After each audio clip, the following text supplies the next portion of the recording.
August 31st, the People's Princess Diana died. The world mourned her loss, gathering together in grief.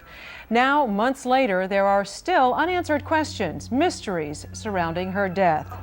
Last August, Mike Watkiss traveled to London to cover this story, and this month he went back and found many people still believe that crash was no accident. Mike? Patty, you would probably have to go back to the assassination of John F. Kennedy to find one event that has triggered so many conspiracy theories.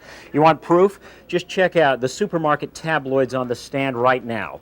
Or better yet, do as we recently did, hit the streets of London.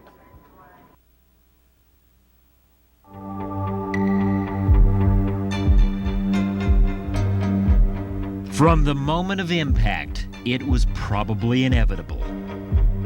It was a setup. I don't think it was an accident. I think it was murder. The violent death of Princess Diana and her boyfriend, Dodi Al-Fayed, was not the kind of event that would fade quietly away. I think she was done. She was done over. Sooner or later she would have had an accident, but it would never have been in England.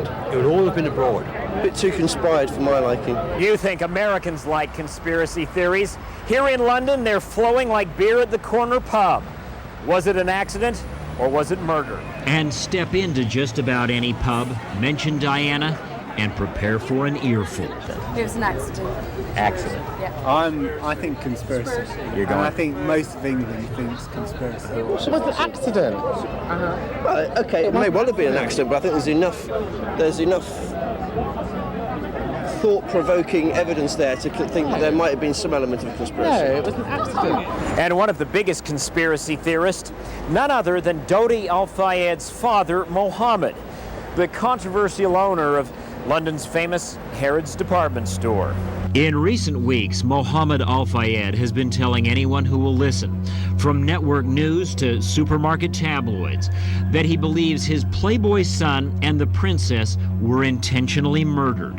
His reasoning? The British establishment simply could not accept the marriage of the princess to an Islamic man from Egypt. A marriage that would have made Dodi Al-Fayed stepfather to the future King of England. A theory with surprising support on the streets of London. The British government did not want Diana to be mixed up with an Arab. There's no way our monarchy would allow Princess Diana to cavort with the Arabs, with the Muslims. No way. And while many may scoff at the idea of a conspiracy, a look at history shows that it really wasn't that long ago that enemies of the crown were frequently executed here at the Tower of London, where over the centuries hundreds of heads have rolled, including a good many royal heads that for some reason or another have fallen out of favor. So did Britain's Rose die at the hands of some sinister conspiracy? Well, there is another theory going around, and it holds that the princess was killed because of her crusade against landmines.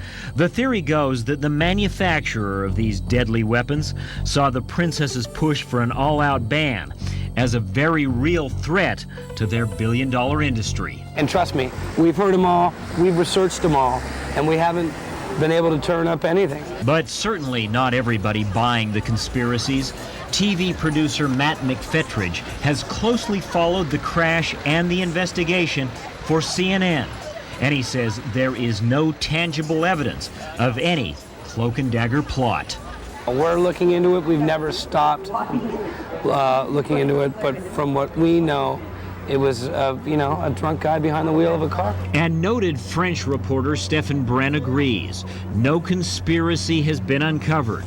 Yet he says with something like the death of Princess Diana, the public almost demands there be more to the story.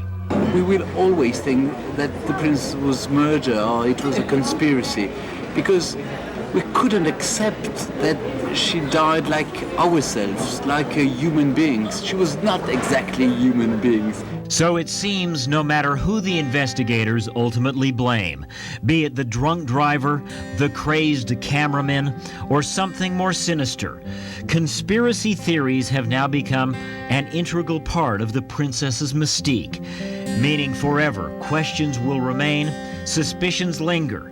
Yet with someone of the stature of Princess Diana, that was probably inevitable from the very beginning. And Patty, coming up at 5:30, we'll look back to see what 1 year has done to the City of London, stage of last summer's unforgettable funeral. Fascinating story. Thank you for that, Mike.